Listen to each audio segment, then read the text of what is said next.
আসসালামু আলাইকুম। আবৃত্তি করছি কবি তৈবুল ইসলামের লেখা কবিতা রণাঙ্গনের শেষ চিঠি। আবৃত্তিতে আছি আমি মোহাম্মদ নূর নবী ইসলাম সুমন। প্রিয় বিনু, যদি আর বাড়ি ফেরা না হয় তবে দুঃখ করো না। নিজেকে একটু সামলে নিয়েও শক্ত করো বুক। শাহাদাতের মৃত্যুতে যে অমৃত এক সুখ। খোকা শুনলে কষ্ট পাবে, ওকে আবার বলো না। মুক্তির পথ অনেক বাকি, তাই ফের আর হলো না। মাকে আমার সালাম দিও, তুমি তোমার যত্ন নিও। যুদ্ধ আমার যেতেই হবে, এই চিঠিটাই শেষ। হয়তো মোদের জীবন যাবে, না হয় বাংলাদেশ।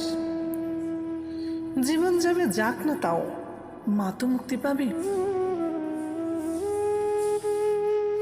বাবা গেল, খোকা আমার সোনার বাংলা পাবে।